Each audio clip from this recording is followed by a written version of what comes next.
पाकिस्तान में पिछले कई साल से बहुत बड़ी बड़ी सियासी लड़ाइयाँ पाकिस्तान की अदालतों में लड़ी जाती रही हैं और आपने देखा कि इन सियासी लड़ाइयों के नतीजे में बहुत से जो बड़े बड़े सियासतदान हैं वो नाअहल करार पाए और उनकी नाअहली का फ़ायदा भी सियासतदानों ने उठाया और वो इक़्तिदार पर विराजमान हुए।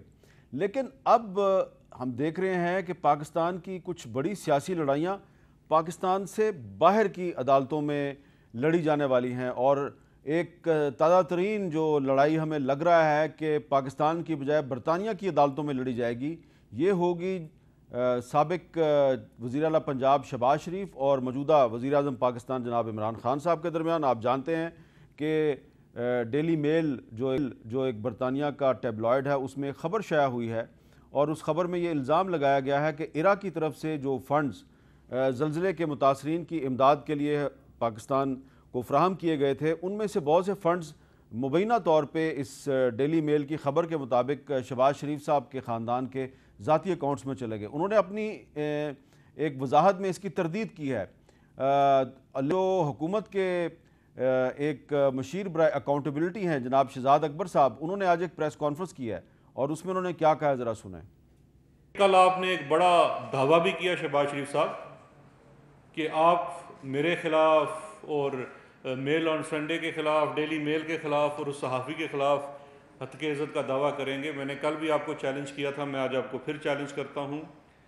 खुदारा अपने इस वादे से मुकरना नहीं है, अपने इस दावे से मुकरना नहीं है। इस दावे को ऐसा दावा नहीं बनाना जैसे आपने कहा था कि आसिफ जरदारी मैं तुम्हें सड़कों पर घसीटूँगा।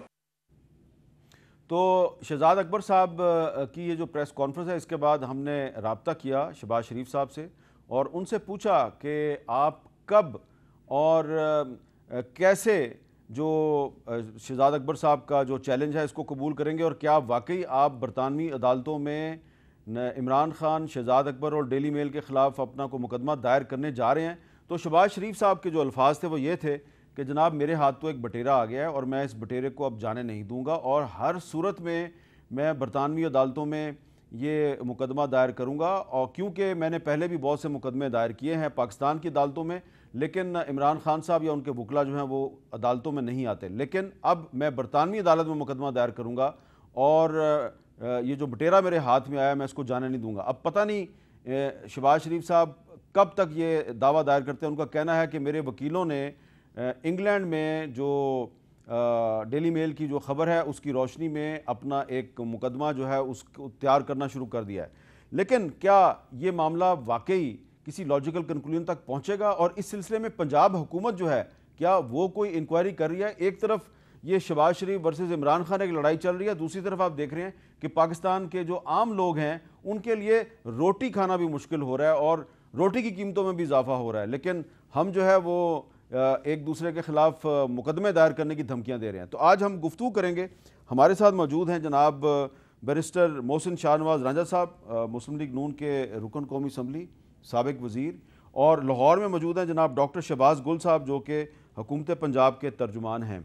बहुत शुक्रिया डॉक्टर शहबाज गुल साहब, आपसे गुफ्तगू का आगाज़ करते हैं। सबसे पहले हमें ये बताइए कि ये जो डेली मेल की खबर है इसमें बहुत बहस हो चुकी है।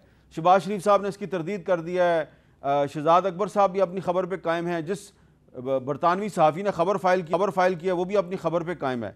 मैंने आपसे ये पूछना है कि क्या इस मामले में पंजाब हुकूमत जो है उसने भी कोई इंक्वायरी की है, क्योंकि ये फंड्स तो पंजाब में आए थे। जी शुक्रिया आपका हामिद मीर साहब। हामिद साहब देखिए, इसमें दो तीन चीज़ें, आपने आज की भी प्रेस कॉन्फ्रेंस देखी, इनकी पहले भी इनके जो लेम एक्सक्यूज़ हैं जो हमेशा ये देते हैं, क्योंकि इनको ये लगता है कि हमारी कौम की जो मेमोरी और रिकॉल है वो बड़ी शॉर्ट है और ये उसके साथ प्ले करने की हमेशा कोशिश करते हैं इनके लीडरान, और आज भी दोबारा इन्होंने कोशिश की। इन्होंने आज दोबारा कहा कि जी ये जब ज़लज़ला आया तो मुशर्रफ की गवर्नमेंट थी। ये कौम को शायद ये बताना भूल गए कि उस ज़लज़ले की जो अमाउंट थी वो बहुत सारे साल बाद में भी आती रही। ये शायद कौम को ये बताने में भूल गए कि 2008 में ये पंजाब में गवर्नमेंट में विराजमान थे। ये शायद ये बताना भूल गए कि इनसे हम हिसाब आप पूछ रहे हैं जो 80 मिलियन 80 मिलियन की एक ट्रांसफ़र की है जो नवीद इकराम है उसने अली इमरान के अकाउंट में, तो क्या पहले तो ये पूछ दीजिए कि जो अली इमरान साहब हैं वो क्या राबिया शहबाज शरीफ के हस्बैंड हैं या नहीं, मीन के इन्हीं के दामाद हैं या किसी और अली इमरान की हम बात कर रहे हैं। अगर वो इन्हीं के दामाद हैं और 2011 और 2013 की हम चेक्स इनको दिखा रहे हैं, जो टीटीज ट्रांसफ़र हुई दिखा रहे हैं, तो ये जवाब दे रहे हैं बहुत ही बेशर्मी और डिठाई से। I am sorry for this word, लेकिन इनके लिए और कोई वर्ड इस्तेमाल नहीं हो सकता। ये बड़ी डिठाई से ये जवाब दे रहे हैं कि जी वो नवीद इकराम को तो हमने नैब में पकड़ा दिया था। तो आपने अपने दामाद के साथ क्या किया था? नवीद इकराम को तो आपने नैब में पकड़ा दिया, उसने तो प्ली बार्गेन भी कर ली, उसने तो मान लिया कि मैंने 1.5 मिलियन की एम्बेजलमेंट की है पाउंड्स की। तो आपने अपने दामाद के साथ क्या किया जिसने रिश्वत ली, जिसने पैसा लिया उससे, जो ऑन रिकॉर्ड है? पहली बात। दूसरी बात, इन्होंने ये सारी बातें की, क्या इनके कोई वकला नहीं है लंदन में? ये क्यों नहीं करते डेविड के अगेंस्ट जो डेली मेल का, उसको सू क्यों नहीं करते? मैं आज आपके शो पे बता रहा हूं, कभी नहीं करेंगे। ये झूठे लोग हैं, ये मक्कार हैं, पाकिस्तान में इनके टेंटिकल्स हैं। डॉक्टर शहबाज साहब, पता है कि पाकिस्तान का जो जुडिशियल शहबाज गिल साहब, आप वो उसकी वीकनेसेस इन्हें पता है। शहबाज गिल साहब, आप बार बार कह रहे हैं कि ये नहीं करेंगे, अगर उन्होंने कर दिया फिर क्या करेंगे आप? देखिए, मैं 99% सर्टेनिटी के साथ आपको कह रहा हूं कि ये नहीं करेंगे, क्योंकि इन्होंने पहले भी कभी किसी फाइनेंशियल इनके पास जो ट्रैक है, क्योंकि ये मैं आपको कोई ऐसी चीज तो नहीं कह रहा जो हवा में, हमने तो आज इन्हें प्रेस कॉन्फ्रेंस में डॉक्यूमेंट सिखाए हैं। ये करेंगे तो और मरेंगे और फंसेंगे। जैसे मोहतरमा मरियम सफदर अवान साहबा ने वो जो एक फजूल किस्म की वीडियो दिखाई, उसके बाद आप देख लीजिए वो खुद फंस गई। अब सुप्रीम कोर्ट ने बुलाया, आपको नजर आ जाएगा ये क्या लेके आते हैं। पहली बात तो ये हो गई। दूसरी बात यह कि क्योंकि ये सारी एम्बेजलमेंट इरा से शुरू हुई, तो इरा फेडरल गवर्नमेंट का इदारा है, वहां भी इन्वेस्टिगेशन होगी। इंशाल्लाह यहां भी इन्वेस्टिगेट इसको जो इदारे हैं वो ओपनली करेंगे। हम एक पॉलिटिकल पार्टी इसमें डायरेक्टली इन्वॉल्व नहीं होना चाहेंगे, फिर ये चीखेंगे कि हम इनके साथ कर रहे हैं। ये जो चोरी इन्होंने की है, अब वहां पर 202 एलिजिडली 202 ट्रांजैक्शंस हुई हैं जो डेली मेल ने लिखी हैं। उन्होंने एक एक डिटेल दी है, उन्होंने उन लोगों के नाम दिए, इनकी बीवियों के नाम दिए हैं, इनके घर के लोगों के नाम दिए जहां पे ये पैसा जाता है। ये उनको करे ना, ये बातें क्यों कर रहे हैं? ये जाके उनको करें।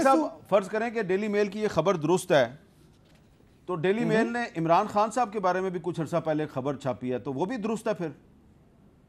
जी बताइए क्या खबर छापी है पहले Mir Sahab? How Imran Khan's ex wife Jemima has become a second mother to his love child.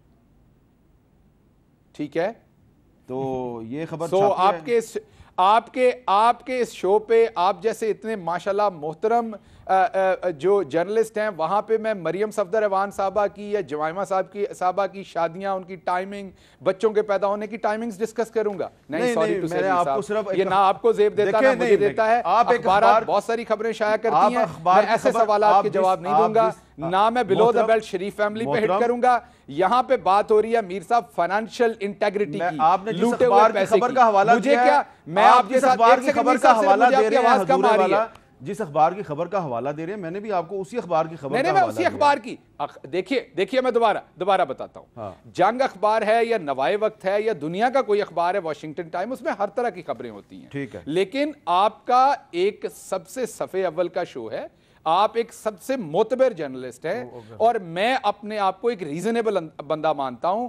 मैं ये हरगिज बात नहीं करूंगा कि अभी 2 हफ्ते पहले मुझे शरीफ फैमिली के एक और बहू जो है उन्होंने पुकारा है इंसाफ के लिए। मैं सिर्फ इस खबर की बात कर रहा हूं जो डेली मेल ने शाया की। मैंने तो उनको हेल्प करने के लिए बात नहीं की, मैं तो टीवी पे बात नहीं करना चाहूंगा। मैं लोगों की बहू बेटियां, लोगों की बेटियां, लोगों की औलाद, इसको यहां डिस्कस करने नहीं बैठा। चलो ठीक है, इसका मतलब है कि आपके ख्याल में ये खबर गलत है, कमाई को डिस्कस करने बैठा। आपके ख्याल में डेली मेल की ये खबर गलत है जो उसने इमरान खान साहब के बारे में शाया की है, यही लग रहा है आपकी गुफ्तगू से? मैंने दोबारा आपको ये कहा, मैंने दोबारा आपको मीर साहब ये कहा कि कुछ चीजें इखलाक से गिरी होती हैं, वो कोई इदारा भी कर सकता है। अच्छा, अब वो किसी जगह से भी हो सकती है, मैं उस पर कमेंट नहीं करूंगा क्योंकि वो इखलाक से गिरी हुई चीज है। ठीक है, और वो उनके बारे में भी हो सकती, इनके बारे में भी हो, तो मैं उस पर भी बात नहीं करूंगा। ठीक है, लेकिन एक फाइनेंशियल इंटेग्रिटी की बात है वो जाके, लेकिन हाँ, इनके लिए बड़ी इंटरेस्टिंग इनके लिए बड़ी स्पाइसी खबर होगी, क्योंकि ये इनका वतीरा है। मोहतरमा शहीद बेनजीर भुट्टो की तस्वीरें इन्होंने फेंकी। अच्छा, मैं जरा औरतों को मौजूद पे वापस आया हूं। किया। मोहसिन शाहनवाज राजा साहब, मशकला है। ये बताइए कि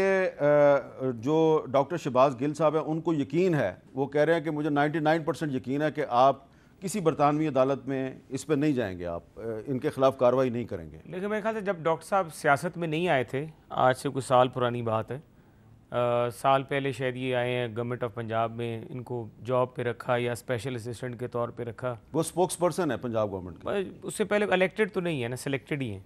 लेकिन बात यह है कि मरियम और मैं दोनों सिलेक्टेड है ना, मरियम कभी इलेक्ट हुई है ना मैं हुआ। चलें आप फिलहाल तो शहबाज साहब बुरा ना बनाए, हैं तो सिलेक्टेड ही ना, आपको सिलेक्ट किया गया जी जी, मैं और मरियम दोनों सिलेक्टेड हैं, मैं मान रहा हूं ना, मैं कभी काउंसलर बना और रांझा भाई ना वो बने। आप थोड़ा सा सब्र से काम ले लें। मैं हामिद साहब से कहूंगा स्टूडियो में आपको जरा पानी का एक गिलास पेश करवाएं वहां से। अच्छा, मैं सिर्फ ये बात करूंगा, चाय पी रहा हूं, हामिद साहब अच्छे मेजबान है, चाय पी रहा हूं। देखें, अच्छा बात यह है कि जब ये सियासत में नहीं थे आज से साल पहले, तो शहबाज शरीफ साहब ने इमरान खान साहब के ख़िलाफ़ कई केसेस किए थे डेफेमेशन के। शायद मेरे भाई को पता नहीं कि आज तक 1 साल हो गया डेफेमेशन के केस के बीच में इमरान खान साहब ने जवाब दावा नहीं दिया, क्योंकि इमरान खान साहब झूठे हैं। जब इमरान खान साहब ने कहा कि शहबाज शरीफ साहब ने मुझे रिश्वत की ऑफ़र दी और मुझे इतने अरबों रुपए की ऑफ़र दी और मैंने उसको रिजेक्ट कर दिया, तो शहबाज शरीफ साहब अदालत में चले गए। अगर इमरान खान सच्चा होता और झूठा ना होता तो वो जाके उस अदालत में फेस करता शहबाज शरीफ साहब को, मुकाबला करता वहां पे जाके। झूठा बंदा हमेशा भागता है। 1 साल हो गया है, इमरान खान ने अदालत में जाके जवाब दावा शहबाज शरीफ के केस का फाइल नहीं किया। तो ये बिल्कुल दुरुस्त बात है कि इमरान खान साहब का तो वतीरा बन चुका है कि वो इल्ज़ाम लगाते हैं, बात करते हैं, फिर उससे मुकर जाते हैं। नहीं, लेकिन इसमें एक सवाल बड़ा अहम है। एक सवाल जो है वो सवाल ये है कि अगर आपके ख्याल में, जो कि आप बार बार कल से कह रहे हैं कि ये झूठा इल्ज़ाम है, तो फिर शहबाज शरीफ साहब का जो बरखुरदार है सलमान शहबाज और उनके दामाद अली इमरान साहब, वो पाकिस्तान से गायब क्यों हैं? देखिए, मैं ये समझता हूँ कि इस बात के ऊपर कि वो गायब क्यों हैं, मैं इस अकाउंटेबिलिटी के पूरे प्रोसेस को ही समझता हूँ कि ये विक्टिमाइजेशन है, ये अकाउंटेबिलिटी नहीं है। और जहाँ तक मैं ये देख रहा हूँ कि ये जो स्कैंडल है, इसकी टाइमिंग क्या है? इसकी टाइमिंग ये है कि ये कौम को 2 चीज़ों से डाइवर्ट करने की कोशिश की गई है। एक डाइवर्ट कर रहे हैं जो पाकिस्तान के अंदर 15 रुपए की रोटी और 20 रुपए का नान हो गया, महंगाई ने गरीब के मुंह से नवाला छीन लिया है और छत से जो छत है उसके सर से वो नोच ली है। उस चीज़ से एक डाइवर्ट किया गया। दूसरा, अबराज का जो स्कैंडल जिसमें इमरान खान मोहतरम प्राइम मिनिस्टर ऑफ पाकिस्तान का डायरेक्टली नाम आ रहा है, वो बंदा जो गरीब मस्कीनों का पैसा, बिल गेट्स ने पैसा इन्वेस्ट किया और साहब हैं वो पैसा खा गए। और उनकी बीवी खुद, वो रेहाम खान का आप इंटरव्यू निकालें जिसमें वो कह रही हैं कि उनकी बीवी कह रही है हमने इतना पैसा खर्चा है इमरान खान के ऊपर, हमारे काम नहीं करता। वो रेहाम खान का लगाए ना ज़रा लाइव जो उसने कहा है। तो इमरान खान साहब की ये 2 चोरियाँ पकड़ी थी बहुत बड़ी। एक वो बेनिफिशरी हैं जो नवाज शरीफ साहब को सज़ा हुई उस केस के बीच में, उस सारे मामले के ये बेनिफिशरी हैं। आज तक मुझे ये बताया कि जो डेली मेल है, अभी जब आपने उनकी खबर का जिक्र किया, अच्छी बात है कि शहबाज साहब ने ये कहा कि मैं इखलाकियात से नीचे नहीं गिरूंगा, नहीं जाना चाहिए। लेकिन डेली मेल की अपनी दफ़ा जब आए तो मीठा हाप हाप कड़वा थू थू। लेकिन बात यह है कि जो बुनियादी कि इस अखबार की क्रेडिबिलिटी, एक खबर छपी थी विकीपीडिया के हवाले से गार्डियन के बीच में। गार्डियन अखबार जो है उसकी क्रेडिबिलिटी, उसकी ऑथेंटिसिटी और उसका जो रिस्पॉन्सिबल जर्नलिज्म है कई गुना ज़्यादा है with as compare to daily mail. अब वो डेली मेल के बारे में विकीपीडिया ने कहा कि हमने ये अपनी रिसर्च जब भी करते हैं लोग, तो हमने ये लिख दिया और ये डिक्लेयर किया है कि जो डेली मेल अखबार के सोर्सेज हैं, इनकी जो रिसर्च है और इनकी ऑथेंटिसिटी जो है ये जेन्युइन नहीं है। और डेली मेल की जो खबर पड़ी है, मैंने उस खबर अगर फिर शहबाज शरीफ वाली खबर गलत है तो फिर जो इमरान खान के बारे में इस अखबार ने खबर शाया की है वो भी गलत है। देखें, अब मैं उसकी क्रेडिबिलिटी पे बात कर रहा हूँ। अगर खबर की बात की जाए तो अब मैं फिर बात करूंगा, वो बात फिर वही चली जाएगी। लेकिन अमेरिका की अदालतों में केसेस चल रहे हैं, वो फैक्ट्स हैं, मैं उसके बारे में नहीं अच्छा, बात अब सरदार लतीफ़ खोदा साहब ने मैं ज्वाइन किया, बहुत शुक्रिया।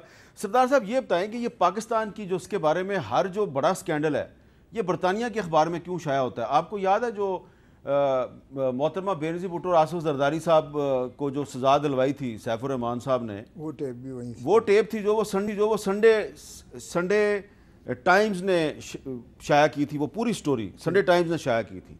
तो ये सारी स्टोरीज़ जो हैं, ये बड़ी बड़ी स्टोरीज़ जो हैं वो जिनसे पाकिस्तान की सियासत में हलचल मचती है, ये बरतानिया के अखबारों में किस तरह शाया होती है? और क्या वो जो संडे टाइम्स वाली स्टोरी थी वो पीपल्स पार्टी ने शाया करवाई थी? हमारे तो फरिश्तों को नहीं पता था, हमने तो बाद में वो टेप हमारे हाथ में आ गई, बिकॉज वहाँ से खबर आई तो उसके बाद लामहल्ला मुतजस्सिस हुए और मिली और हमने सुप्रीम कोर्ट में वो चलाई, सीधी सी बात। बाकी ये वहाँ से खबर क्यों एमनेट होती है, वहाँ से क्यों निकलती है, ये देखें, हमारी सियासत काफ़ी ज़्यादा जो है बरतानिया में सियासतदान भी होते हैं, और आप देखें जो भी यहाँ से जाता है, अल्ताफ़ हुसैन जाएगा तो वहीं का होकर रह गया, और भी कई लोग ऐसे हैं जो अभी भी वहाँ पर हैं, और इस अंदाज से वहाँ से बिल्कुल निकलती हैं ये। लेकिन सारी खबरें भी सही नहीं होती हैं। आपने देखा होगा कि उधर दावे भी होते हैं, और फिर उनके दावे जब वहाँ होते हैं तो जब तक आप प्रूव न कर पाएँ तो आप पर इतने हैवी, इतने भारी जो है वो हर्जाना आप पर आयद किया जाता है, और वहाँ की अदालतें जो हैं फिर वो उसको मौसर तरीके से फिर इन्फोर्स भी करती हैं। तो इसलिए वहाँ आपको इतनी आसानी से यू कैन नॉट गेट। अच्छा, अब ये जो शहबाज शरीफ साहब ने ये दावा किया कि मैं ये जो संडे मेल की जो खबर है जो उनके खिलाफ एक इल्ज़ाम लगाया, मैं इसके खिलाफ बरतानिया में इमरान खान, शहजाद अकबर और डेली मेल के खिलाफ मैं वहाँ पर मुकदमा दायर करूँगा, तो आपके ख्याल में ये मुकदमा जो है इसको कोई कंक्लूजन निकलेगा वहाँ पे? देखिए, जाना चाहिए, मैं समझता हूँ अगर उन्होंने इससे अपने आप को मुबर्रा करना है तो उनको जाना चाहिए, अच्छी बात है। लेकिन अब क्या ये उसमें इमरान खान साहब बराह रास्त मुलव्वस होंगे, बैरिस्टर शहजाद होंगे मुलव्वस, नहीं ये तो मैं नहीं कह सकता हूँ, लेकिन यकीनन उनका इदारिया और उनका जो लीगल ओपिनियन हम आपसे ले रहे हैं। देखें, पाकिस्तान में ये होता है कि हत्या इज़्ज़त का दावा किया जाता है, आप जिस बंदे ने आपकी इज़्ज़त उछाली है आप उसके खिलाफ दावा करते हैं, उसको नोटिस जाता है, वो अदालत में नहीं आता। बरतानिया में क्या है, अगर बरतानवी अदालत जो है वो इमरान खान साहब को बुलाती है कि जी आपके खिलाफ ये शहबाज शरीफ साहब ने दावा किया है, शहजाद अकबर साहब को बुलाती है, तो क्या इनके लिए जाना ज़रूरी होगा? देखिए ना, अगर तो इमरान खान साहब के तबस्सुत से वो हवाले से उनकी रेफरेंस से उनके बयानिए पर छपा है, फिर तो यकीनी बात है कि वो उनको बुला सकते हैं। लेकिन अगर इदारिये ने दिया है और उनके किसी कॉरेस्पॉन्डेंट ने दिया है तो फिर आप इस तरह तो सारों को मुलव्वस करके आप उनको दावा बना भी दें फरीक, तो फिर अदालत उस पर देखेगी कि क्या इनका मुलव्वस होना पाया जाता है या नहीं। आप तो जानते हैं क्योंकि इदारिये को जो है बुलाया जाता है, और वो जो कॉरेस्पॉन्डेंट होता है यहाँ पाकिस्तान को बुलाया जाता है, एडिटर को बुलाया जाता है। आप देखें, कानून तो एक ही है हमारा, उधर ही से बरतानिया ही बुनियादी तौर पर हमारे जो 1800 कुछ और 1900 कुछ के हमारे कवानीन हैं, वो CPC हो गई या हमारी जितने कोड्स हैं वो सारे उसी वक्त के हैं, 100-150 साल पुराने बने हुए हैं, तो उसमें तकरीबन प्रोसीजर जो है वो एक ही किस्म का है। अब सवाल ये पैदा होता है कि यहाँ तो you can get away with that, यहाँ तो वो रिस्पोंडेंट जाता भी नहीं है, जो मुद्दा है वो जाता भी नहीं है, एक तरफा होते हैं, अखबार इश्तिहार होते हैं, वो मजाक बन जाता है, आखिर जो है वसाइल थक हार के छोड़ जाता है। लेकिन वहाँ ऐसा नहीं होता है। तो इदारिया और एडिटर जो है और वो अखबार, वो तो यकीनन जो है इसके जवाब दें। आपने किसी को इतनी बड़ी खबर लगा के और you can not get away with that, तो फिर उसको आपको जो है उसकी मुस्तनद होना और उसकी सदाकत जो है, उसकी बुनियाद जो है, उसका सारा आपको बताना पड़ेगा। और अगर वो अखबार और अदारिया वो नहीं बता सकेगा और वो कॉरेस्पॉन्डेंट, तो फिर उन पर बहुत हैवी डैमेजेस जो है होंगे। लेकिन इसका मतलब ये नहीं है कि जो गैर मुताल्लिका जो उससे नहीं है, अब बयान तो सारे देंगे। जब एक खबर आ गई है, आप दे रहे हैं, मैं दे रहा हूँ, कोई हक में देगा, कोई खिलाफ देगा, इसका मतलब ये नहीं है कि सभी फरीक बन गए उस मुकदमे। ठीक है। अच्छा डॉक्टर शहबाज गिल साहब, अब ज़रा दूसरे मौजू पे आते हैं। आज पंजाब असम्बली में बड़ा हंगामा हुआ है, हमजा शहबाज और सलमान रफ़ीक साहब के प्रोडक्शन ऑर्डर्स जारी नहीं हुए। तो पहले तो जारी हो रहे थे, अब नहीं हुए, इसकी क्या वजह है, क्यों नहीं जारी हुए?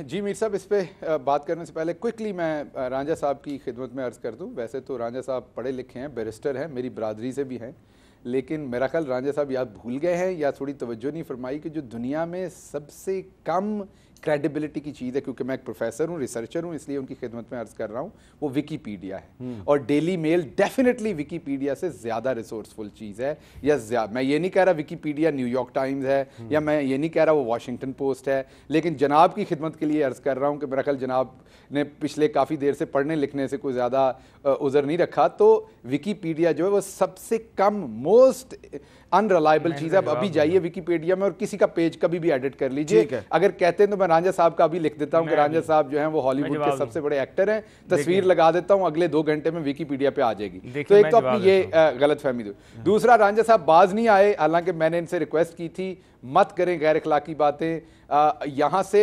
बहुत गैर अखलाकी बातें हो सकती हैं रांझा साहब, इतनी हो सकती हैं आप अगली दफा शो पे नहीं आएंगे, यकीन कीजिए। लेकिन मेरी तरबियत, मेरी तहजीब अच्छी बात है, आप ना गवारा नहीं करती। आपकी लीडर से मेरे इखलाकी, आपकी लीडर से मेरे जो सियासी इख्तलाफात हैं, वैसे वो एक मुसलमान होने के नाते मेरी बहन लगती हैं, तो मैं ऐसा कोई जवाब नहीं दूंगा। अच्छी बात है, बाज रही है। मैं दोबारा आपको आप मेरे सवाल का जवाब दे दें। पार्टी का जो वतीरा है उससे बाज रही है। अब चलते जो मीर साहब ने सवाल किया उसकी तरफ जी।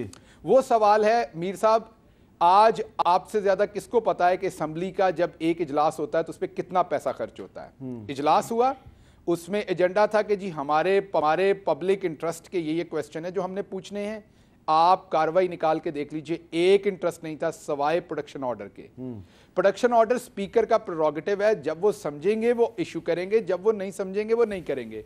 उन्हें नहीं लगा कि आज पार्लियामेंट के अंदर कोई ऐसी वोटिंग हो रही है, कोई ऐसी इंपॉर्टेंट चीज हो रही है जिसमें हमजा साहब का वहां होना जरूरी था, तो स्पीकर साहब ने वो इशू नहीं किए।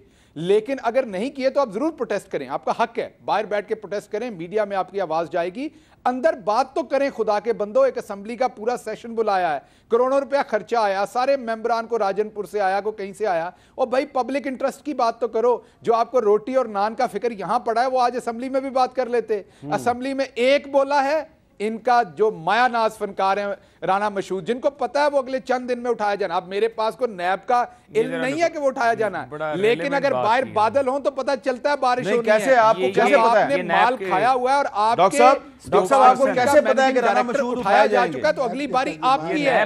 अगर शहबाज गिल यहाँ काम कर रहा है और यहाँ पे गलत एडवर्टाइजिंग देने के केस में मेरा इंफॉर्मेशन सेक्रेटरी पकड़ा जाएगा तो ऑटोमेटिक है अगली बारी में। तो अब वो मशहूद साहब ने अपना रोना रोया, तो जो भी जरा आप देखिए मेरा भाई कितने आराम से तनकीद कर रहा है, क्योंकि इसने नहीं फंसना, इसने करप्शन शायद नहीं की हुई। आप अपने शो पे जरा उन वाले लाइए और ऑर्केस्ट्रा के मेंबर्स को जिन्होंने फंसना है, जैसे एहसन इकबाल साहब हैं जो वॉचमैन रहे हैं, सिक्योरिटी गार्ड रहे हैं, वॉर्टन से पढ़े हुए हैं, यहां फेडरल मिनिस्टर बने और क्या कमाल का काम किया कि यूएई में जाके सिक्योरिटी गार्ड का औकामा लिया सिर्फ मनी लॉन्ड्रिंग के लिए। एक आपका डिफेंस मिनिस्टर था, आपके बड़े अच्छे दोस्त हैं, पुराने मेहरबान हैं, ख्वाजा आसिफ साहब, वो देखिए कैसे ऐसे सीना उनका मेरा ख्याल है वैसे होगा 28 इंच का, जब वो तकरीर करते निकाल के 42 इंच का कर लेते हैं, और 42 इंच में क्या क्या बातें बताते हैं। डिफेंस मिनिस्टर थे, फॉरेन मिनिस्टर थे, उसके बावजूद उन्हें शर्म नहीं आती थी कि एक यूएई की कंपनी में वो नौकरी करते थे। या तो पाकिस्तान के डिफेंस अच्छा, जो लोग यहाँ नहीं बैठे हुए, फॉरेन मिनिस्ट्री को किया, या मनी लॉन्ड्रिंग कर रहे थे, जो लोग यहाँ नहीं बैठे हुए आप उन पे तनकीद कर रहे हैं, थोड़ा सा जहांगीर तरीन के बारे में फरमा दें, थोड़ा सा जहांगीर तरीन के बारे में फरमा दें। सुप्रीम कोर्ट ने उनको जो है करप्ट करार दे के आर्टिकल 62, 63 के तहत नाअहल करार दिया, डिस्क्वालीफाई किया, उनके बारे में भी कुछ बोल दें। मुझे बताइए क्या बोलूं। जहांगीर तरीन साहब के पास अगर तो आज कोई पब्लिक ऑफिस होल्ड कर रहे हैं, अगर तो वो मुल्क की सालमियत के, डिफेंस के, फॉरेन ऑफिस के, किसी चीज के ओहदेदार है। अब आप कहते हैं कि एडवाइजरी रोल किसी का नहीं होना चाहिए। मैं जानता हूं आप भी एडवाइस करते हैं प्राइम मिनिस्टर को, आप उनके पुराने दोस्तों में से, वो आपकी एडवाइस को भी सीरियस लेते हैं। पहले मैं ख्वाजा आसिफ का दोस्त था, अब मैं इमरान खान का दोस्त हो गया। चले ठीक है, आपकी मेहरबानी। पहले आपने मुझे ख्वाजा आसिफ साहब का दोस्त बनाया, अब आपने मुझे इमरान खान का बना दिया। देखिए मीर साहब, आप एक प्रोफेशनल जर्नलिस्ट हैं, आपका प्रोफेशन अपनी जगह, लेकिन आप अपने मुल्क के लिए एडवाइस करते हैं ना हर प्राइम मिनिस्टर। अच्छा जनाब राजा साहब, नवाज शरीफ साहब को कर सकते हैं, हर प्राइम मिनिस्टर। राजा साहब ये क्या बात है कि प्रोडक्शन ऑर्डर पर ही पूरा असेंबली का इजलास चला जाता है, मुल्क में रोटी महंगी हो रही है, नान महंगा हो रहा है, उस पर बात ही कोई नहीं करता। देखिए उससे पहले मैं क्विकली एक बात का जवाब दूंगा कि जिस अदारे की क्रेडिबिलिटी को विकीपीडिया क्वेश्चन कर रहा है, जिसकी क्रेडिबिलिटी के बारे में मेरा भाई ये बात कर रहा है, तो मेरा तो पॉइंट एस्टैब्लिश हो गया कि विकीपीडिया जिसकी क्रेडिबिलिटी को सवालिया निशान कर रहा है, उसके बारे में विकीपीडिया के बारे में ये कह रहे हैं और खबर लगवा रहे हैं गार्डियन अखबार। चले छोड़े, मेरा तो पॉइंट एस्टैब्लिश हो गया कि विकीपीडिया से भी गिरा हुआ है डेली। चले छोड़े। अच्छा दूसरी बात ये राजा साहब का काम, दूसरी बात ये गिल साहब अब जरा तसल्ली से मैं आपको ये कहूंगा कि आप मेरी बात तसल्ली सुनेंगे, मैं आपकी तसल्ली सुनूंगा। दूसरी बात ये है मेरे भाई ने, दूसरी बात ये गिल साहब ने ये बात की कि मैंने कोई इखलाकियात से गिरी, मैं कोई बात नहीं करूंगा इखलाकियात से गिरी, मैंने सिर्फ अमेरिका की अदालत का रेफरेंस दिया जो कि फैक्चुअल चीज़ थी। मैंने कोई उस केस के फैक्ट्स नहीं डिस्कस किए, मैंने कहा कि जी अमेरिका की कोर्ट वो के अंदर तो ये एक अच्छा, हुआ। देखिए, आशिक उस- अवान अब अगर साहब वो ने बात चीज की थी, कोर्ट यहाँ में पे फैक्ट नहीं बनाया है जा तो फिर सकता मुझे है। ये ना कह करें ये। एक नहीं मैंने देखिए, वो जो मैंने- आप जिस अमेरिका मैंने की- फैक्ट्स नहीं देखिए, डिस्कस किए, मैंने अमेरिका की रजा साहब, अदालत का आपसे अब जिक्र किया। आप फैक्ट बता रहे अब हैं मैं ना। फैक्ट्स में उस नहीं जाऊंगा। अमेरिका की अदालत के फैसले की बुनियाद पे डॉक्टर फारूक सत्तार साहब ने इमरान खान के खिलाफ इलेक्शन कमीशन में उन्होंने रेफरेंस दायर किया, वो इलेक्शन कमीशन ने फारग कर दिया। ठीक है, तो जो चीज़ जो है वो किसी अदालत ने कबूल ही नहीं किया। आप आगे चले ना, जो मैंने सवाल किया उस पर बात करें। मैं तो आपके आगे वही बात कर रहा हूँ कि मैंने कोई इस तरह की बात नहीं कि मैंने उस सिर्फ अदालत के फैसले का जिक्र किया था। अच्छा, आप क्विकली मैं आपकी बात का जवाब देता हूँ। गिल साहब को हमेशा से जो ये होता है कि मेरे भाई हैं, अभी सियासत में नए हैं, जब भी मैं इनको कहता हूँ नमा है सोनिया, तो ये नाराज़ हो जाते हैं फ़ौरन। अब बाद में इनसे सिर्फ बिल्कुल इतनी नहीं कर रहा हूं, होता। मैं मैं और ये बात मरियम कर रहा बीबी हूं दोनों कि नए हैं, दोनों पाकिस्तान सिलेक्टेड हैं, दोनों काउंसलर सर नहीं बने देखिए, कभी। अब गिल साहब, अब आपको मैंने अगर कह दिया तो आप थोड़ा सा बर्दाश्त करें। मैं सिर्फ ये बात कर रहा हूँ कि जहाँ तक असेंबली के बिजनेस का सवाल है, लीडर ऑफ द अपोजिशन के बगैर आप मुझे इजलास की बात बताएं कि लीडर ऑफ द अपोजिशन की प्रेजेंस के बगैर जिसने बात करनी, जो कि वॉइस है, जिसके पीछे पाकिस्तान की करोड़ों लोगों का वोट बैंक है, आपने उसको डाला हुआ है जेल में। और प्रोडक्शन ऑर्डर उसका राइट है रूल्स ऑफ बिजनेस के अंदर। या तो आप रूल्स ऑफ बिजनेस जो है वो चेंज करें, एक उसका लीगल प्रोसेस है, उसको असेंबली में बिल की शक्ल पे लाएं, अब उसके ऊपर वोटिंग कराएं, उसको तब्दील कर लें, तो हमें कोई इतराज़ नहीं है। लेकिन जब तक वो रूल्स का हिस्सा है, इस प्रोसीजर का हिस्सा है, आप किस तरह उनसे उनका ये राइट ले सकते हैं? क्योंकि उस बंदे ने तो वॉइस करना है, वहाँ पे ऑपोजिशन की आवाज़ है। अगर उनको नहीं आने देंगे, हमजा शहबाज को नहीं आने देंगे, तो इनका ये जो दावा है कि जी हम वो और कोई मसला नहीं है। भाई, जिस बंदे ने कहना है कि 15 की रोटी 20 का नान, हाय इमरान हाय इमरान, आप उस बंदे को बंद करके आपने रखा हुआ है, जिसने पूरी असेंबली की आवाज़ बनना है ऑपोजिशन बेंचेस की। आप कहते हैं उसको हमने आने नहीं देना। देखिए, इनके बीच में जो सबसे बड़ा प्रॉब्लम है, कौमी असेंबली में भी ये मैं कह रहा हूँ, जब तक रूल्स ऑफ बिजनेस तब्दील नहीं होते, पार्लियामेंट में उसके ऊपर वोटिंग नहीं होती, उस वक्त तक ये उसका राइट है मेंबर का। हाँ, आप अच्छा, राना सनाउल्लाह भी गिरफ्तार हुआ है। राना सनाउल्लाह क्यों नहीं कहता कि मेरा प्रोडक्शन ऑर्डर जारी करो? देखिए, राना सनाउल्लाह साहब का सेशन आया। राना सनाउल्लाह साहब, वैसे मुझे भी ये पता लगा, राना सनाउल्लाह साहब कहते हैं मेरे प्रोडक्शन ऑर्डर की कोई जरूरत नहीं। उन्होंने कहा मेरे लिए कहीं से जाकर कोई सहूलत ना मांगो। मेरे साथ रूल्स ऑफ बिजनेस और प्रोसीजर की कमेटी में मैंने खुद उनका मैसेज मुझे मिला कि आपने मेरे लिए रूल्स ऑफ बिजनेस प्रोसीजर की मीटिंग में बात ही नहीं करनी। हत्ता कि मैंने चेयरमैन से कहा कि स्पीकर का ये इख्तियार नहीं है कि वो रूल्स ऑफ जो प्रोसीजर के हैं उनको खुद से। मेरा यही सवाल है आपसे कि राना सनाउल्लाह जो है वो कहता है कि मुझे कोई जरूरत नहीं प्रोडक्शन ऑर्डर की, हमजा शहबाज के लिए आपकी पार्टी लड़ाई करती है। देखिए, हर बंदे की अपनी पर्सनल चॉइस है। अगर हमजा साहब ऑपोजिशन लीडर हैं, उनकी पोजीशन डिफरेंट है। राना साहब अगर ऑपोजिशन लीडर होते, चाहे वो ना भी कहते, हमने फिर, और राना साहब के ना कहने के ऊपर भी हम कह रहे हैं कि राना साहब के प्रोडक्शन ऑर्डर होने चाहिए। लतीफ खोदा साहब, आप इसमें लीगल ओपिनियन क्या है आपकी कि प्रोडक्शन ऑर्डर जो है वो लेना जो है वो हर उस रुकन पार्लियामेंट का राइट है जो कि जेल में है?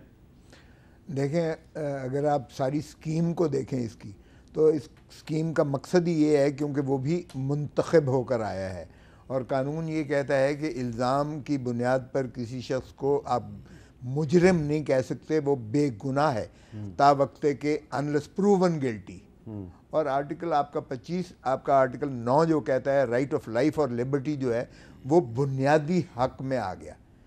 हाँ, जब सज़ा होता है तो फिर उसका वो बुनियादी हक मुनक़ते होता है, क्योंकि वो सज़ा याफ्ता हो जाता है। लेकिन जब तक वो सज़ा नहीं होता, उस वक्त तक उसे पाबा सलासल करना वो उस बुनियादी हक के मुतसादिम है जो कहता है कि मुल्ज़िम बेगुनाह है जब तक साबित ना हो, और आज़ादी और ज़िंदगी उसका बुनियादी हक है।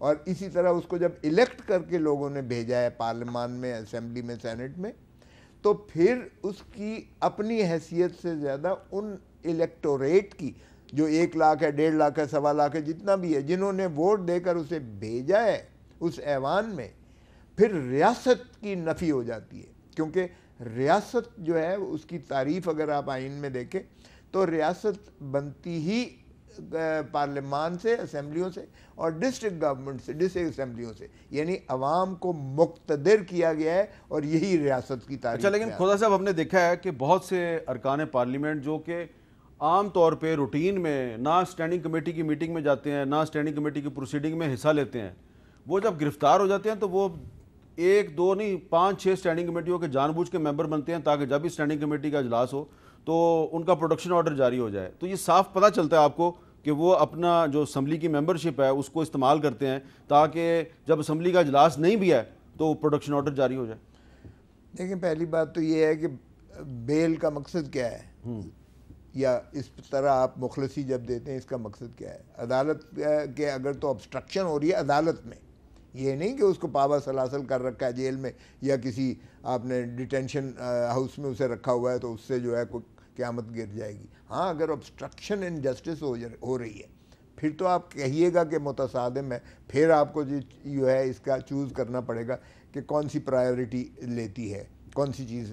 क्या असेंबली का सेशन उनकी उस कमेटी के अंदर जो बहस और तमहीज़ है, क्योंकि पार्लिमान जो जमहूरी निज़ाम है, पार्लिमानी निज़ाम है, वो कमेटियों की ज़ोर पर चलता है। ठीक है। कमेटियों में तमाम फरीक पार्टीज़ के चीदा नुमाइंदे होते हैं जो उसको डिस्कशन के बाद एक कंसेंसस ओरिएंटेड जो है अपना वो सिफारिशात असेंबली के पास रखते हैं जिसकी बुनियाद पर कानून साजी होती है। तो अगर तो आपको उसको प्रायोरिटी देते हैं, एक कौमी तरजीह है, नेशनल प्रायोरिटी है वो, तो फिर ला महला वो होगा। लेकिन अगर आप समझते हैं कि उसकी ऑब्स्ट्रक्शन टू जस्टिस हो रही है, यानी किसी वजह से वो बहाना कर रहा है, अदालत के उस केस के इल्तवा का बायस बन रहा है, फिर तो और बात है। लेकिन यहाँ तो देखें ना, कोई ऐसी बात नहीं है।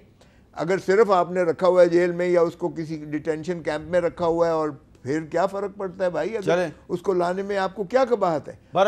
और प्रोडक्शन ऑर्डर अभी देखें ना, सिलेक्टिव और डिस्क्रिमिनेटरी नहीं हो सकता। अब आपने सिलेक्टिव और डिस्क्रिमिनेटरी कर दिया। अब अगर आप पहले, पार्लियामान हमेशा ये रवायात की बुनियाद पर चलती है, अगर रवायात ये रही हैं कि आपने हमें पहले प्रोडक्शन ऑर्डर में एतराज़ नहीं किया, कोई ऐसी तजब्ज़ब नहीं हुआ, तो फिर अब आप क्यों कर रहे हैं? और जो आपने दूसरी बात की कमेटियों का तो उसने नफ़ी कर दी है स्पीकर ने, उसे अख्तियार था या नहीं है, ये तो मैं कहता हूँ अख्तियार भी नहीं था उसे। ठीक है, लेकिन उसने उसकी नफ़ी कर दी कि जब पार्लियामान का सेशन होगा तब कमेटीज़ का मीटिंग हो सकती है। ये वाकई एक, और तभी ये अजीबोगरीब सी बात ये इसलिए मजाक है क्योंकि हमेशा मैं खुद 10 साल रहा हूँ पार्लियामेंट में, हमारी कमेटीज़ की मीटिंग्स होती ही उस वक्त हैं जब पार्लियामेंट का सेशन नहीं होता, ताकि पार्लियामेंट के सेशन में कोई रुकावट ना हो और उसकी जो है वो सहूलत। बहरहाल ये बात मोहसिन शाहनवाज रंजा साहब कर दिया है कि राना सनाउल्लाह साहब मुस्लिम लीग नून के रुकन कौमी असम्बली जिनको गिरफ्तार किया गया, उन्होंने जेल से पैगाम भिजवाया कि मुझे प्रोडक्शन ऑर्डर नहीं चाहिए। एक वक्फे के बाद दोबारा मिलते हैं।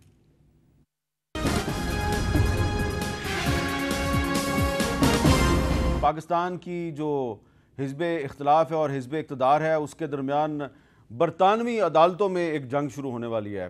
डॉक्टर शहबाज गुल साहब जो कि पंजाब हुकूमत के तर्जमान हैं, उनको यकीन है और शहजाद अकबर साहब को भी यकीन है कि शहबाज शरीफ साहब बरतानवी अदालत में ऐसा कोई मुकदमा दायर नहीं करेंगे। लेकिन शहबाज शरीफ साहब कमिटेड हैं, उन्होंने बार बार ये बात कही है कि मैं वहाँ पर मुकदमा ज़रूर दायर करूँगा, और उन्होंने हमारे से बात करते हुए कहा कि मेरे हाथ तो बटेरा आ गया है, मैं ये बटेरा नहीं छोड़ूंगा। अच्छा, अब इस सारी बहस में जो अवाम के बहुत से इश्यूज़ हैं वो इग्नोर हो रहे हैं, उन पर बात ही नहीं हो रही। जिस तरह के जो आम आदमी है उसके लिए रोटी और नान खाना भी बहुत मुश्किल हो गया है। आप पाकिस्तान के बाकी शहरों की बात तो छोड़ें, इस्लामाबाद रावलपिंडी में क्या सूरत हाल है, ज़रा एक आपको रिपोर्ट दिखाते हैं राशिदा शुएब की, ज़रा देखिए। आटा, मैदा, सूजी, दाल, किसी खाने की आइटम पर कोई टैक्स नहीं लगाया गया है। चेयरमैन FBR का दावा अपनी जगह, लेकिन ज़मीनी हक़ाइक़ कुछ यूँ हैं कि मार्केट में रोटी और आटा महंगा हो गया। वफाकी दारुल हुकूमत इस्लामाबाद की नान बाई एसोसिएशन ने रोटी की कीमतें बढ़ा दी। रोटी 8 से बढ़कर 10 रुपए, नान 10 से 12 रुपए का हो गया। नान बाई कहते हैं कि बिजली गैस के निर्ख बढ़े और इन्हें आटा भी महंगा मिलता है। हमें आटा महंगा मिलेगा, गैस महंगी मिलेगी, तो हम रोटी आटा हम घर से जो नहीं लाते हैं। 80 kg की बोरी होती है, उस पे 1000 से 1200 रुपए का उन्होंने फ़र्क डाला हुआ है। फ्लावर मिल्स एसोसिएशन अभी तक बेखबर है कि मैदे और आटे पर 17% टैक्स का नफाज होगा या नहीं। मिल्स मालकान ने FBR से तहरीरी नोटिफिकेशन जारी न होने की सूरत में 17 जुलाई से हड़ताल का ऐलान किया है। अगर तो ये क्लैरिफाई हो गया तो फिर जाहिर है हम बिल्कुल इजाफा नहीं करेंगे अपनी कीमतों में।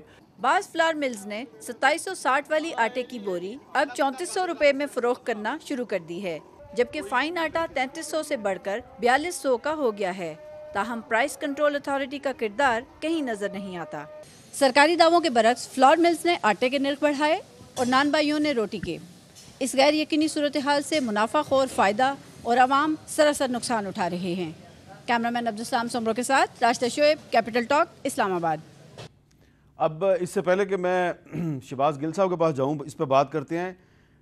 कराची ताजर इत्तेहाद के सदर हैं अतीक मीर साहब, जो कराची में हमारे साथ मौजूद हैं, उनसे बात करते हैं। अस्सलाम वालेकुम अतीक मीर साहब। वालेकुम अस्सलाम। मीर साहब, आपने ये जो रिपोर्ट थी उसमें देखा होगा कि फ्लोर मिल्स के जो मालकान हैं वो भी 17 जुलाई को उन्होंने भी कहा कि हम हड़ताल कर देंगे, तो ये और 13 जुलाई को भी हमने देखा कि हड़ताल हुई है। तो लग ये रहा है कि हुकूमत एक तरफ कह रही है कि हमने तो कोई टैक्स नहीं लगाया आटे पे और मैदे पे, लेकिन मार्केट में नान भी महंगा कर दिया गया है और रोटी भी महंगी कर दी गई है। तो आप ये नहीं समझते कि जो ये कारोबारी तबका है, ताजर तबका है, ठीक है उसके कुछ जायज़ मसाइल भी होंगे, लेकिन वो कुछ चीज़ें जानबूझ के उन्होंने अपने मुनाफे के लिए बढ़ा दी हैं, महंगी कर दी हैं और फिर हड़ताल की धमकियां भी दे रही हैं। तो आपका क्या मौक़िफ़ है कि क्या सारे आपके जो मुतालबात हैं वो जायज़ हैं या कुछ मुतालबात आपके नाजायज़ भी हैं? देखिए, ये इससे बढ़कर जायज़ मुतालबा क्या हो सकता है कि जो एक कारोबार की इस वक्त वर्थ है, जो गुज़िश्ता 4-5 साल से सूरत हाल इस कदर मखदूश हो चुकी कि दुनिया में दीगर ममालिक हों तो रिलीफ देते हैं, हमारे यहाँ मज़ीद वज़न रख देते हैं। तो ठीक है, इस वक्त सिस्टम IMF के अंडर में चल रहा है। तो मैं ये कहता हूँ कि ये जांचने की ज़रूरत है, देखने की ज़रूरत है कि आप टैक्सों की जो शरह इस वक्त नाफिज करना चाह रहे हैं, आया इकोनॉमी उसका बार उठाने के लिए तैयार भी है कि नहीं। बहुत सारी मिलें बंद हो चुकी, पूरे पाकिस्तान में छोटी छोटी फैक्ट्रीज बंद हैं। कराची में जो हब है मैशत का, एक अजीब पैनिक है, लोग परेशान हैं। महंगाई, एक बड़ी अच्छी बात देखें अभी किसी ने की रिपोर्ट के अंदर कि होता यही है कि जैसे पेट्रोल की कीमत के असरात अगर 5% पड़ते हैं तो बहुत से ताजिर उसे 50% तक बढ़ा देते हैं। इसी तरह अगर बिजली का इम्पैक्ट 10% पड़ता है किसी भी प्रोडक्ट पे, तो मुनाफाखोर या वो ताजिर जो मौका परस्त होते हैं वो उसके 3 या 4 गुना बढ़ा देते हैं। यही रोटी के साथ है जो ये आटे के मामलात हैं।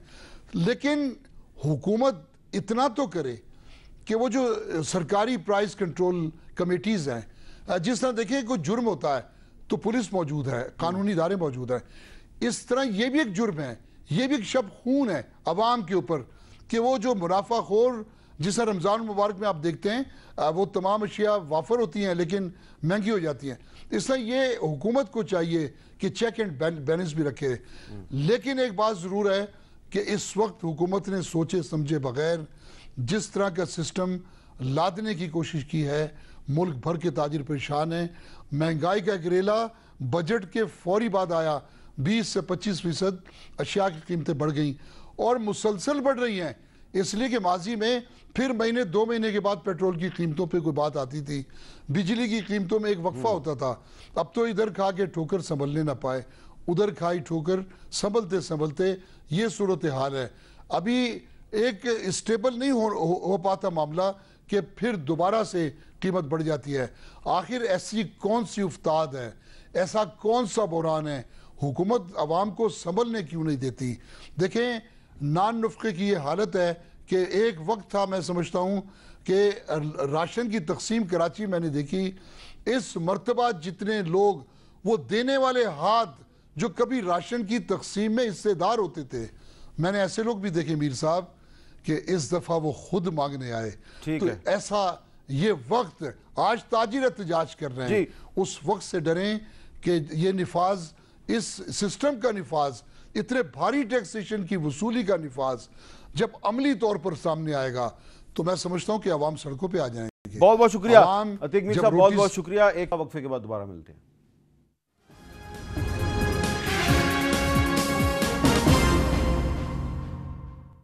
जी शहबाज गिल साहब, ये जो वक्फे से पहले अतीक मीर साहब बात कर रहे थे कि प्राइस कंट्रोल कमेटीज़ जो हैं उनको मुतहरिक होना चाहिए, तो ठीक है, महंगाई तो है और कुछ चीज़ों पे टैक्स भी लगा है, लेकिन जिन चीज़ों पे टैक्स नहीं लगा वो भी महंगी हो रही हैं। तो इस महंगाई को, नाजायज़ मुनाफाखोरी को रोकने के लिए क्या आप समझते हैं कि हुकूमत मुनासिब इक़दामात कर रही है?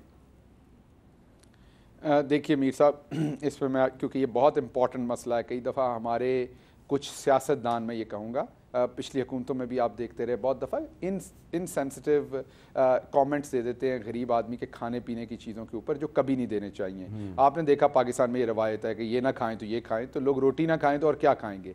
आटा, मैदा, चीनी, इन पे कोई गवर्नमेंट ने टैक्स नहीं लगाया, नंबर 1। नंबर 2, गैस के टैरिफ्स तंदूर के लिए, ये अभी आपकी रिपोर्ट में नान भाई कह रहे थे, बिल्कुल गलत बयानी है। लेटर में एक सर्कुलर निकला है, उसका लेटर मैं आपको अभी थोड़ी देर में भिजवा सकता हूँ व्हाट्सएप पे, क्लियर लिखा हुआ है कि जो तंदूर वाले हैं उनका टैरिफ नहीं बढ़ाया जाएगा, उनको वहाँ प्रोटेक्ट किया गया है, उनके पे कोई इंडस्ट्रियल चार्जेस नहीं, कोई चीज़ नहीं। इसी तरह बिजली में भी उन्हें प्रोटेक्ट किया गया, तो बिजली गैस के रेट्स भी इनके नहीं बढ़े, वो गलत बयानी हो रही है। अब इनके साथ कल से हमारी नेगोशिएशन चल रही है। हाँ, एक फैक्टर सिर्फ ज़रूर है कि इस दफ़ा जो किसान था, 42 अरब की सब्सिडी दी है पंजाब हुकूमत ने गंदम के ऊपर किसानों को, सबसे ज़्यादा रिकॉर्ड गंदम इस दफ़ा हमने खरीदी है, नंबर 1। नंबर 2, हमने किसान को गन्ने की, जो कभी नहीं मिलती थी, आप ये सर्वे कर लीजिए और मैं अपने अल्फाज का जिम्मेदार हूँगा, मेरा ख्याल शायद 15 या 20 साल बाद पहली दफ़ा किसान को जो रेट अनाउंस हुआ गन्ने का वो भी मिला, और गंदम का जो अनाउंस हुआ उससे ज़्यादा मिला, क्योंकि आपको याद होगा जालाबारी हुई थी, बहुत ज़्यादा बारिशें हुई थी, गंदम की फसल आखिर पे हमारी तबाह हुई थी, एक कुदरती आफत आई थी, आपको याद होगा अच्छी तरह, जब गंदम की फसल तैयार थी, उससे हमारी फसल थोड़ी ख़राब हुई, जिसकी वजह से गंदम की जो कीमत थी उसके ऊपर आज मार्केट में गंदम 1400 रुपये की बिक रही है। वो इसलिए कि गंदम हुई कम, उससे आटे की प्राइस के ऊपर प्रेशर है, लेकिन आज भी आटा मार्केट में यहाँ लाहौर में 770 रुपए में, मैंने आज सुबह उसके रेट चेक करवाए, 770 मिल रहे। रोटी का जो रेट है वो 6 रुपए रखा गया है पंजाब गवर्नमेंट ने, और खमीरी रोटी जो है 6 रुपए तो कहीं नहीं, 11 रुपए। इनके साथ हमारी चल रही है नेगोशिएशन। अगर एक आध दिन में ये नेगोशिएशन पे पूरा नहीं करते, हम क्रैक डाउन करेंगे इसके ऊपर। अच्छा, और दूसरी, क्विकली मीर साहब, मैं आखिरी कमेंट कर दूं क्विकली, अगर आप इजाजत दें। ये जो मीर साहब थे वो बात कर रहे थे टैक्स की। मीर साहब, हम लोग टैक्स नहीं देना चाहते। एक प्रोफेसर, एक सहाफी, ये आपके कैमरामैन जो हैं, ये लिबर्टी मार्केट के हमारे बहुत सारे शॉपकीपर दोस्तों से ज्यादा टैक्स दे रहे हैं आपका कैमरा। बिल्कुल ठीक है, हालांकि इनकी माशी हालत इससे बहुत कम है। लिबर्टी मार्केट का एवरेज टैक्स जो है वो साल का 60,000 है। टाउनशिप का 35,000 है। ये लोग जो लोग जिन्होंने कोई अपना पाकिस्तान की इकोनॉमी को बचाएं, जो आटे पे या मैदे पे कोई टैक्स नहीं लगा, इसके बावजूद जो लोग इसको महंगा करके बेच रहे हैं, उनके खिलाफ कानून के तहत क्या कार्रवाई हो सकती है? देखें, कानून तो मौजूद है, लेकिन क्या शहबाज गिल साहब ये बताएंगे कि तेल की कीमत जो है नहीं बढ़ी है? क्या वो ट्रांसपोर्टेशन जो है कॉस्ट उन पे जो है वो अपनी जेब से देंगे? क्या वो उसको पास ऑन नहीं करेंगे? वो ऑब्वियसली गंदम लाएंगे, गंदम जो है खेत से मार्केट तक आएगी, उस पर जो है तेल की कॉस्ट आएगी, फिर जब वो ग्राइंडिंग के लिए जाएगी, मिल में जाएगी, उस पर जो है ट्रांसपोर्टेशन के चार्जेस होंगे, फिर वो जो गनी बैग्स जिसमें वो होगा, गनी बैग्स पर टैक्स लगा है उस पर चार्ज होंगे, फिर वो वहाँ से रिटेलर के पास या उसके पास तो जाएगी। आप कह रहे हैं कि ये रोटी की कीमत में इजाफा सही हुआ है? सर, मैं ये नहीं कह रहा इजाफा हुआ है, लेकिन गिल साहब को ग्राउंड रियलिटी से नहीं पता है।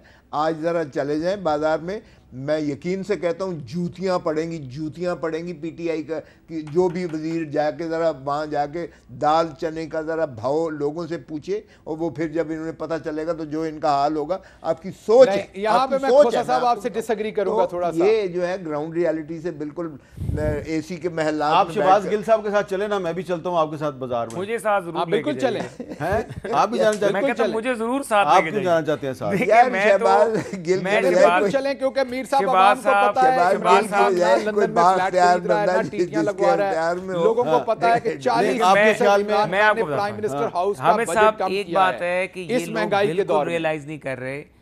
हमारे हलके में, मैं आज अपने हलके में फेरा था, मुझे लोग बता रहे थे कि लोगों के पास रोजगार नहीं रहा, क्योंकि हर बंदा डाउन साइजिंग की तरफ चला गया। चाहे एक फ्लोर मिल वाला था, उसने तो ये आप असेंबलियों में ये मामला क्यों नहीं डिस्कस करते? हम तो उठा रहे हैं यहाँ पे असेंबली में, जो बंदा ये बात करता है, मेरा माइक बंद कर दिया, आप मेरी तकरीर निकाल के देखें। मेरा स्पीकर साहिबा ने, उस वक्त एक और स्पीकर थी, मैंने उनको बिठाया हुआ था, मेरी स्पीच बजट की, जब मैंने कहा कि तेल महंगा हो गया, आप रिकॉर्ड निकाल के देख लें, बल्कि लगाएं, हमारी माइक बंद कर दिए जाते हैं जब हम ये बात करते हैं कि आप पाकिस्तान। चले, कल असेंबली का इजलास हो रहा है, देखते हैं किसका माइक बंद होता है, किसका नहीं होता। बहुत बहुत शुक्रिया आप तीनों का, बहुत बहुत शुक्रिया। इजाज़त दीजिए, अल्लाह हाफ़िज़।